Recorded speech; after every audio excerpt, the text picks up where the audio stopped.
안녕하세요. 오늘은 60대 이후 건강한 삶을 위한 영양소 가이드라인, 그리고 관련 연구 자료들을 좀 깊이 살펴보려고 합니다. 당신의 활기찬 황금기를 위해서 꼭 기억해야 할 그런 핵심 정보들을 좀 뽑아왔는데요. 단순히 뭘 드세요? 이게 아니라 이게 왜 중요하고 또 어떻게 효과적으로 섭취할 수 있는지 자료 속에 어떤 숨겨진 팁까지 알려드릴게요. 바로 시작하죠. 자료들을 이렇게 쭉 보니깐요. 60대 이후에 가장 큰 걱정거리 중 하나가 바로 근감소증이더라고요. 그러니까 나이가 들면서 근육이 자연스럽게 좀 줄어드는 현상? 이걸 막으려면 단백질이 필수라고 다들 강조하는데 구체적으로 얼마나 신경 써야 할까요? 네, 맞아요. 근육 감소는 이게 단순히 힘이 약해지는 문제를 넘어서요. 활동량 저하, 또 낙상 위험 증가로 이어질 수 있어서 정말 중요합니다. 저희가 검토한 자료들, 특히 대한노인병학회 가이드라인 같은 걸 보면 노년층은 생각보다 많은 양, 그러니까 체중 1kg당 1.0에서 한 1.2g 정도의 단백질 섭취가 권장돼요. 1.2g이요? 생각보다 정말 많은데요. 네, 젊은 성인보다 단백질 합성 효율이 좀 떨어지기 때문에 더 적극적으로 드셔야 하는 거죠. 매 끼니마다 손바닥 절반 정도 크기의 단백질 식품을 포함시키는 게 좋습니다. 그렇군요. 그 정도 양을 소화 부담 없이 꾸준히 섭취할 수 있는 좋은 방법 같은 거 자료에서 좀 강조하는 부분이 있었을까요? 아, 물론이죠. 일단 부드러운 달걀찜 좋고요. 지방이 적은 흰살 생선이나 닭가슴살도 괜찮죠. 그리고 소화가 좀 편한 두부, 콩, 렌틸콩 같은 이런 식물성 단백질을 활용하는 것도 아주 좋은 대안으로 제시됩니다. 여러 종류를 좀 번갈아 드시는 게 영양 균형에도 유리하고요. 아니겠습니까? 칼슘하고 비타민 D가 중요하다는 건 뭐 잘 알려져 있긴 한데요. 이번 자료들에서는 특별히 어떤 점을 좀 강조하고 있나요? 핵심은 바로 흡수율입니다. 칼슘 섭취량 자체도 물론 중요한데요. 나이가 들면서 칼슘 흡수 능력이 떨어지거든요. 그렇기 때문에 비타민 D의 역할이 더욱 중요해진다. 이 점을 여러 연구에서 지적하고 있어요. 아, 비타민 D가 약간 접착제 같은 역할이군요. 네, 맞아요. 칼슘이 뼈에 잘 달라붙도록 돕는 거죠. 그래서 유제품이나 뼈째 먹는 생선 외에도 케일 같은 짙은 녹색 채소로 칼슘을 보충하고요.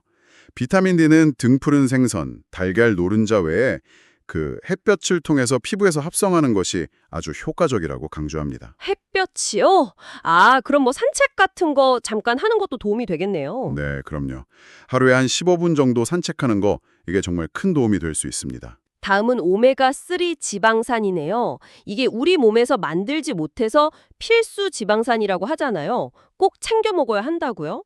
혈관 건강 말고 또 주목할 만한 이점이 자료에 언급된 게 있었나요? 네, 오메가3는 혈행 개선, 중성지방 감소 효과 외에도요.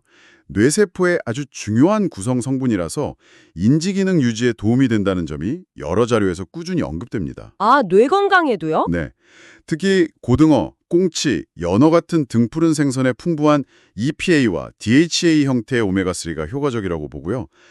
들기름이나 후두 같은 식물성 공급원도 물론 좋지만 생선을 그래도 주 2, 3회 정도 섭취하는 것이 권장되는 이유죠. 듣고 보니까 예전 같지 않다. 이런 느낌이 그냥 기분 탓이 아닐 수도 있겠어요. 뭐 활력이 떨어진다거나 입맛이 좀 부진하다거나 이런 것도 혹시 특정 영양소 부족과 관련이 깊다고 나왔나요? 그렇습니다. 바로 비타민 B군인데요. 이게 우리가 먹은 탄수화물, 단백질, 지방을 에너지로 전환하는 과정에서 필수적인 조력자 역할을 하거든요. 자료에 따르면 특히 비타민 B12는 노화로 인한 위산 분비 저하, 이런 것들 때문에 흡수율이 눈에 띄게 감소할 수 있어서 좀 주의가 필요하다고 해요. 아, B12 흡수율이 떨어지는군요. 네.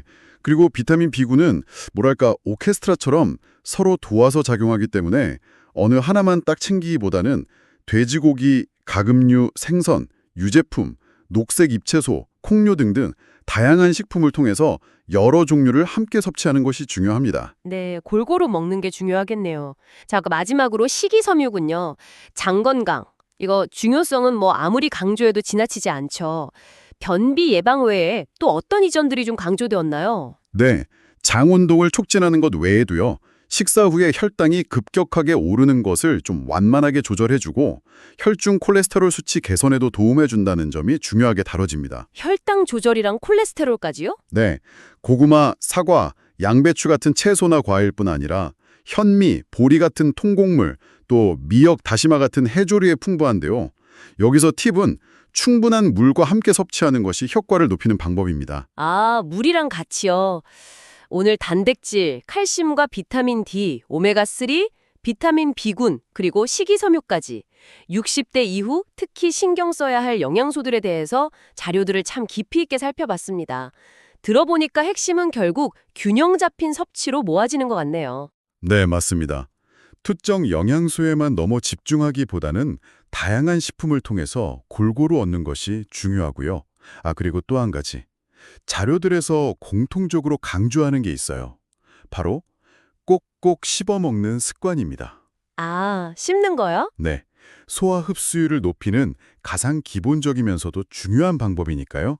잊지 않으셨으면 좋겠습니다. 네, 오늘 저희가 나눈 이야기들을 바탕으로 여러분의 식탁을 단순히 배를 채우는 공간이 아니라 활력을 충전하는 에너지 스테이션으로 만들어 보면 어떨까요?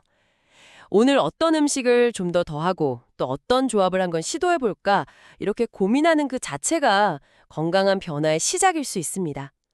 당신의 빛나는 60대를 응원합니다.